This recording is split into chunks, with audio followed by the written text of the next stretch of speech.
राज्य उत्पादन शुल्काच्या प्रशिक्षण केंद्राला मंजुरी मिळाल्याचं देसाईंनी म्हटलंय। उत्पादन शुल्कातलं राज्यातलं पहिलं प्रशिक्षण केंद्र असल्याचंही देसाई म्हणतात। प्रशिक्षण केंद्रासाठी वर्षभर मी प्रयत्न केले असं शंभूराज देसाईंनी म्हटलंय। शंभूराज देसाई यांनी दिलेली ही प्रतिक्रिया आहे। राज्य उत्पादन शुल्काच्या प्रशिक्षण केंद्राला अखेर मंजुरी मिळाल्याची माहिती शंभूराज देसाईंनी दिली। उत्पादन शुल्कातलं राज्यातलं हे पहिलं प्रशिक्षण केंद्र असणार असल्याचंही देसाई म्हणाले। तर या प्रशिक्षण केंद्रासाठी वर्षभर मी प्रयत्न केले असं शंभूराज देसाई म्हणाले।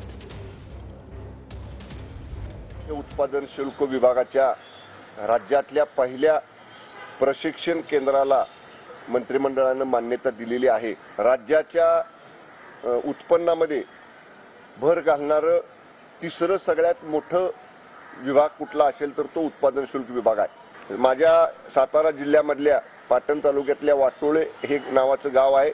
या गावाच्या किंवा या प्रशिक्षण केंद्राच्या मध्ये समाविष्ट आहे। जवळपास 51 नवीन पदं ही आमच्या विभागामध्ये आपण या ठिकाणी मंजूर करतोय आणि 144 पदं ही MPSC मार्फत भरण्याची सुद्धा प्रक्रिया आमची सुरू आहे।